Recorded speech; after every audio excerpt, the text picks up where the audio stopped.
lo dijo en la primera hora. Está con nosotros acá el ingeniero Leonidas Riza. Él es el presidente de la Confederación de Nacionalidades Indígenas del Ecuador, CONAIE, y candidato a la presidencia de la República por el movimiento Pachacutic Lista 18. ¿Cómo le va, Leonidas? Bienvenido, buen día, qué gusto. Buen día. Buenos días, muchas gracias, estimado Fabricio, estimada Belkis, gracias por la invitación y un saludo al pueblo ecuatoriano. Gracias a usted por la gentileza de acompañarnos. A ver, el viernes hubo una jornada, el viernes hubo unas movilizaciones, acá en Quito se expresó en unas marchas que recorrieron las calles, incluso la jornada cerró con algunos enfrentamientos entre manifestantes y miembros de la fuerza pública. ¿Cuál es su balance de la jornada del viernes, Leonidas? Bueno, es positivo. El miércoles 13 convocamos nosotros a la Asamblea Plurinacional de los Pueblos. Estábamos como 50 organizaciones en las cuales decidimos dos temas. Uno, instalarnos en asamblea permanente para seguir analizando la situación económica, social, política, de estabilización, el problema energético, inseguridad del país. Y dos, participar en eventos como estas, ¿no? Del 15 de noviembre, que permite reivindicar la lucha, resignificar la lucha, pero también conmemorar esa lucha de 1922, un 15 de noviembre, que fueron masacrados los trabajadores. En esa medida creo que se dieron dos elementos importantes, ¿no? Uno, la reacción frente a la gobernabilidad que tenemos en el Estado ecuatoriano por parte del presidente de la República, y otro, el tema de decir al país, cuando está mal, si no tenemos más opciones, ¿qué tiene que hacer el pueblo ecuatoriano? Levantar la voz. Y en muchas veces las clases políticas, económicas que gobiernan, muchas veces pretenden estos construir como escenarios de desestabilización, estigmatización, lo que fuere, la lucha de los pueblos. En ese sentido creo que se dieron eventos importantes. Hemos pedido que no salgan, que no se permita desmanes también, que eso desnaturaliza y lógicamente también estigmatizan la lucha. Eso es lo que tiene que ver con la jornada del 15 de noviembre pasado, pero tengo entendido, si no me equivoco, se había anunciado una movilización para este 21 de noviembre. ¿Es así? ¿Se mantiene o no? ¿Qué es lo que se tiene previsto? Sí, tenemos conocimiento público que los compañeros del Frente Unitario de los Trabajadores, las organizaciones, los sindicatos, los obreros, han comunicado esta movilización. Nosotros respaldamos, como habíamos dicho. ¿No descartan unirse? Bueno, tenemos que ir construyendo, como habíamos dicho, a largo alcance, ¿no es cierto? Nosotros de la misma manera, el día viernes 22 tenemos una asamblea de la CONAIE. Entonces, lo que salió el 15 de noviembre fue realmente lo que pudimos convocar en las diferentes provincias en esa idea unificar. Y a la vez también, como se ha dado las movilizaciones, no ahora, desde mucho más antes de 1990, pero antes de eventos grandes siempre han habido eventos pequeños, movilizaciones pequeñas por diferentes acciones, ¿no es cierto? Entonces, en ese proceso vamos a ir viendo, y yo siempre llamo a poder construir la unidad de todas las organizaciones sociales en el Ecuador. Ahora, el tema es que estas movilizaciones, sobre todo la del viernes, que esa sí fue convocada por la Confederación de Nacionalidades Indígenas del Ecuador, la CONAIE, ocurre en el contexto en el cual el presidente de la CONAIE es candidato a la presidencia de la República. Entonces, evidentemente ahí surge un cuestionamiento sobre la pureza o transparencia de esa convocatoria cuando la hace una organización liderada por quien también está buscando la presidencia de la República. Y evidentemente puede haber algún tipo de cuestionamiento e incluso señalamiento de oportunismo político, Leonidas. ¿Usted cómo lo mira? Mire, yo en el momento que acepté la candidatura a la presidencia de la República, luego de 8 meses, yo nunca la busqué, sino sobre una decisión colectiva. Yo había dicho, nosotros en el espacio electoral, en el espacio que vamos a la asamblea, en la lucha por los derechos en la asamblea, o en la defensa jurídica en los tribunales, jamás vamos a renunciar a la lucha en las calles. Eso, si ustedes revisan mi intervención el 8 de junio, fue absolutamente claro. Y en ese proceso nosotros hemos dicho, tenemos la protesta, pero a la vez también tenemos la propuesta.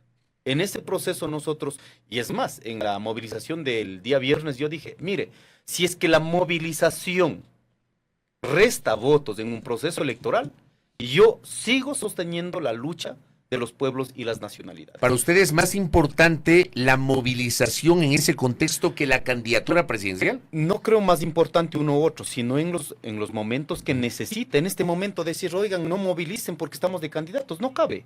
En este momento hay un clamor del pueblo, no puede ser ocultada en procesos electorales. He escuchado muchos críticos del movimiento indígena que jamás van a entender la lucha de los pueblos. Dicen, oiga, pero aprendan a ser democráticos. O sea, que el pueblo salga a protestar, que el pueblo alce la voz, ¿no es democracia? ¿No es democrático? O sea, cuando miramos cuestiones internas del grupo de poder realmente existente, que controlan al Estado, controlan los grupos, hacen de manera maliciosa y hacen de manera que afecte al pueblo ecuatoriano, de manera interna, eso es democrático para ellos. Y yo creo que en este punto debemos entender la amplitud de la democracia. La democracia no es ir a las elecciones, simplemente sería votar, poner el voto. La democracia es todo lo que conjuga en la sociedad. Usted, Leonidas, hace un momento hablaba de estas estigmatizaciones a propósito de la protesta y a propósito de la lucha. Hay sectores que a usted lo encasillan o lo califican como el terrorista de Quito, el incendiario. ¿Cómo asume usted estos criterios de ciertos sectores que lo encasillan, digamos, en estos calificativos? Te faltó decirle el mariateguista, ¿no? Algunos que ni siquiera han ido a Mariátegui no saben quién es, pero dicen el mariateguista. Mira, hablando de mariateguismo, estaba el presidente presidente de China, ¿no? Xi Jinping. Sí, en Perú, en la inauguración del nuevo puerto de Chancay. ¿Cómo no? Y él refirió a Mariátegui que aprendían de las luchas latinoamericanas como únicas, que tienen un asidero propio en el continente. Imagínate, no están diciendo estamos importando o estamos exportando conocimiento, ideología, filosofía. No, hay gente en el mundo que reconocen luchas propias de los latinoamericanos. Bueno, me han dicho de todo. Yo en ese proceso, queridos, yo creo que hay una sociedad tremendamente racista. Todavía no ha superado. Si yo miro a algunos viejitos allí que siguen opinando, que han sido funcionarios del Estado, ¿cuánto habrían beneficiado para sí mismos o cuántos beneficiaron para el pueblo ecuatoriano? Pero hay una clase política que está dispuesta a mantener el status quo. Y ese status quo es en base al racismo. Te puedes imaginar que en 1970 había la posibilidad de que un indio aspiraría a participar en un proceso electoral. Creo que no. En el 80, en ese proceso del general, ¿cómo se llamaba? Ya se me fue el nombre. Cuando empezaron a topar los nombres de los primeros indígenas, siempre era como cooptación, no era como una posibilidad de decir, oye, estos son sujetos políticos. Y al día de hoy que tengas un indígena, que podemos debatir la realidad del país y que tengamos la posibilidad de disputar en el poder político, lógicamente que les duele. Por ello el problema de la estigmatización, el problema del racismo, no van a entender porque ellos jamás han vivido lo que nosotros vivimos, la pobreza, lo que significa para nosotros en el día a día sostener las actividades económicas. Nunca van a entender. Entonces, en ese sentido, ellos en lugar de recurrir a entender la realidad, lo que han hecho es insultar al movimiento indígena y a los sectores populares del Ecuador. Pero ¿no sienten que de alguna manera, luego de los episodios de octubre de 2019, pero sobre todo del de junio de 2022, el sentido de la protesta social, que es absolutamente legítima, consagrada en la Constitución, independientemente de eso, está el derecho a la protesta, no se ha desnaturalizado, sobre todo porque hay un segmento, independientemente del racismo, porque usted dice algo que es verdad, o sea, si hay un segmento de la población, de la sociedad, lamentablemente con esa actitud racista, eso existe, racista, regionalista, etcétera. Yo lo he cuestionado aquí en este espacio. Pero usted no siente que después de los episodios de junio de 2022, como que ante una buena parte de la sociedad, el sentido de la lucha social se desnaturalizó, Leonidas. No creo que se ha desnaturalizado. Lo que ha logrado las clases políticas dominantes en nuestro país es construir y consolidar un relato. Y ese relato yo siento que está garantizado en los medios masivos de comunicación, ciertos medios masivos de comunicación, y lógicamente eso han construido día a día. Como diría Heidegger, ¿no es cierto? No hay verdades, hay miles de verdades. Hay hechos y hay interpretaciones. El hecho de una realidad que logre repetir 1000 veces, eso se convierte en verdades. Y lo que han hecho es, para desnaturalizar la lucha, repetir miles de veces a través de medios, a través de actores políticos, y lógicamente lo que pretenden es posesionar otro relato que no sea la lucha, sino simplemente lo que definen. Pero aquí en Quito mismo, por ejemplo, a ver, Quito ha sido históricamente el epicentro de la protesta social. Aquí en Quito, así se ha generado. Pero usted, por ejemplo, sale a la calle y hay un segmento de la población que no quiere saber nada de ningún tipo de protesta, porque hablan de que esas 3 semanas, esos 21 días de junio de 2022 liquidaron la economía. Y dicen, no vamos a permitir que vuelvan a protestar en la capital. Hay un hecho cierto en ese sentido. Y menos todavía en una coyuntura como la que vivimos, de la crisis eléctrica, la crisis de de seguridad. De seguridad y demás. Sí, yo creo que en este punto poner un peso más en el pueblo ecuatoriano sería también un acto irresponsable. Pero no estamos convocando una paralización, a una huelga, que estaríamos en nuestro derecho también. Pero lo que se ha dicho es alzar la voz, que manifiestes un día, que manifiestes lo que está pasando. Creo que hace bien también al país para que las autoridades entiendan. Ahora, yo entiendo también en la ciudad de Quito, sobre todo en el centro de Quito, efectivamente hay un malestar. Pero si miramos las poblaciones del sur de Quito o el norte de Quito, efectivamente hay un respaldo a los procesos de lucha. Yo creo que en ese proceso de las 3 semanas que significaron la movilización de junio, si hubiéramos tenido la sensibilidad de un gobierno, imagínate, no esperes pues 18 días en las calles para llegar a lo mismo que podías hacer en la primera semana antes de venir a Quito. Bueno, en el tema de Lazo, y yo también lo critiqué en su momento públicamente, no tuvieron 18 días, tuvieron 6 meses antes para poder evitar lo que finalmente ocurrió en junio. Yo lo dije públicamente. O sea, se pudo haber evitado abriendo mesas de diálogo y conversando antes de la protesta de junio. Y es más, no se olvide, Fabricio, el 4 de septiembre sentamos en la mesa, ¿cierto? Una primera acción en noviembre, 22 de noviembre, 27 de octubre, perdón. Luego, tampoco hizo caso, o sea, con toda la prepotencia, con toda la arrogancia, jamás quisieron entender. Es que el problema, el pueblo ecuatoriano debemos entender que la gente no sale porque tiene ganas de protestar. La gente sale porque está jodido su economía. Si en 1922, horrorosamente, asesinaron a los trabajadores, solo miremos ahora qué ha cambiado. Prácticamente la mayoría del pueblo ecuatoriano estamos viviendo en una crisis horrorosa. Vea, yo mismo vengo del sector agropecuario. Mis hermanas, mi familia, todos vivimos de la producción de la leche, de la papa de lava y toda la cuestión. Solo miremos en el sector de la leche. Los que tenemos 15 litros, 20 litros, 30 litritos, ¿cómo se enfría la leche? Tenemos los tanques de enfriamiento comunitario. Ahora con los cortes de luz no se puede hacer eso. El tema es que si paralizan las actividades, ahí vamos a lo mismo, porque si paralizan las actividades, se paraliza esa producción que usted está señalando. Si bloquean carreteras, si impiden la salida de los productos, incluso hubo denuncias en su momento de que en florícolas del centro del país les impidieron trabajar. Nos fuimos al otro extremo, Leonidas. Sí, mire, pero es una decisión con la gente. Saben que va a haber un resultado. Imagínense. Luego de ese proceso, que hayamos logrado por lo menos estabilizar esos 15 centavos, la gente por lo menos dice, oiga, lo que yo debía incorporar más plata a ese proceso de producción, por lo menos me alivia algo. La gente sabe que por lo menos vamos a ganar en ese proceso. Pero en cambio ahorita en los cortes de energía, permítame decir, el gobierno nacional sabía perfectamente, él se presentó en el primer debate con los presidentes la presidencia de la República, se presentó como un experto en la producción, en la distribución, ¿no es cierto? Pero sin embargo, incluso en ese tiempo decía que para empezar de manera emergente necesitamos 80 millones de dólares y empezó todo ese cuento.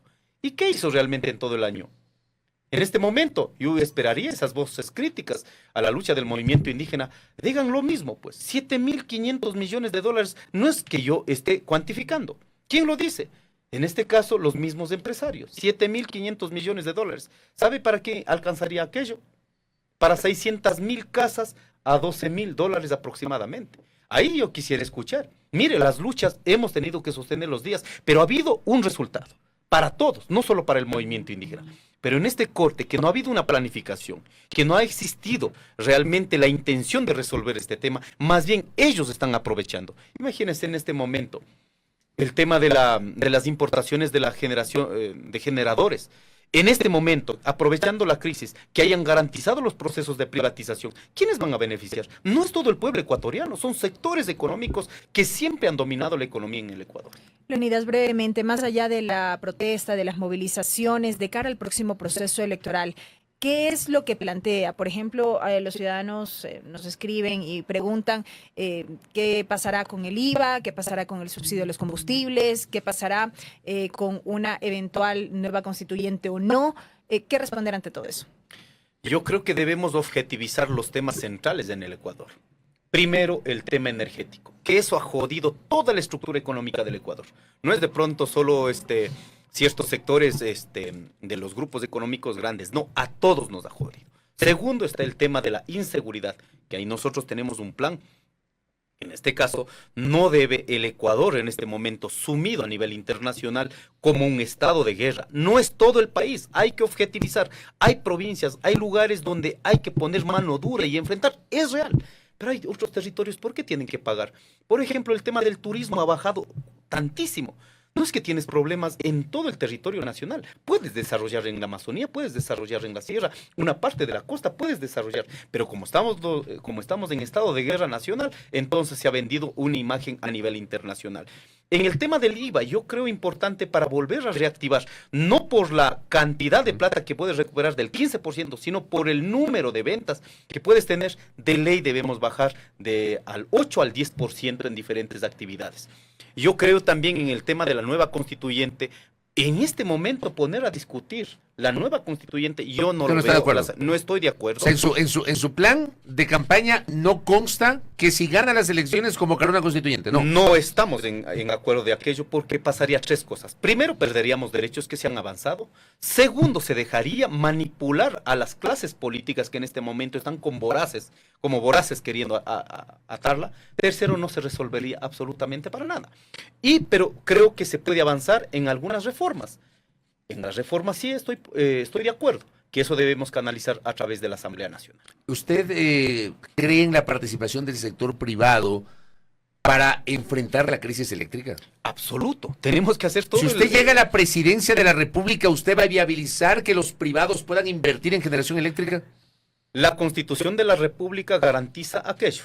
En consecuencia, yo jamás he quedado apegado a una forma de economía. Lo que sí hemos dicho es que tiene que conjugar lo que dice la Constitución, la economía pública, la economía comunitaria y la economía privada. Lo que no estoy de acuerdo es dar mucho poder únicamente al sector privado. Tiene que conjugarse estas economías. ¿Usted no cree que un Estado fuerte, sí, regulador, que tenga esa regulación, pero con un sector privado robusto, que haga lo que el Estado no puede hacer porque inclusive no le alcanza la plata? Sí, efectivamente, si vamos a pensar en las centrales, en los parques eólicos, no vamos a hacer con la plata solo del Estado, porque no hay la plata. Que los privados. Tenemos que trabajar, por eso yo en la plataforma presentaba, ¿en dónde van a ser los territorios donde se van a levantar estos parques eólicos? Van a ser en territorios donde están en los Andes, ¿no es cierto? Yo ponía, por ejemplo, Zumbagua, de mi provincia.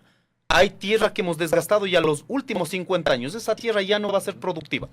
Pero esos territorios tenemos donde hay una frecuencia de viento muy alto. Entonces, en la economía planificada, el territorio comunitario podría ofrecerse para dinamizar con la economía privada.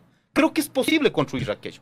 Pero si en cambio solo privilegiamos el tema privado, dejamos de lado la economía comunitaria, lógicamente ahí se ha descompuesto también estas formas. ¿No cree usted en un Estado concentrador, Leonidas? No creo. Tiene que dinamizarse, tiene que distribuirse, tiene que, en este caso, repensar estas otras formas de economía. Por ello yo le pongo mucha fuerza, porque se ha desarrollado en el país mucho el tema de la economía privada. No se ha desarrollado el tema de la economía comunitaria y más bien se está deteriorando la economía pública. En ese sentido, creo que tiene que conjugarse estas tres visiones de economía en el Ecuador. Leonidas Issa, gracias por el tiempo. Le comprometemos para que durante la campaña nos vuelva a visitar para profundizar en algunos elementos de su plan de gobierno. Nos ha dado algunos insumos, sobre todo en la parte eléctrica, que es un tema de la coyuntura que al momento estamos viviendo. Gracias, ingeniero. Muchas gracias, le agradezco por la invitación. Leonidas Issa, presidente de la CONAIE, candidato a la presidencia de la República por Pachacuti.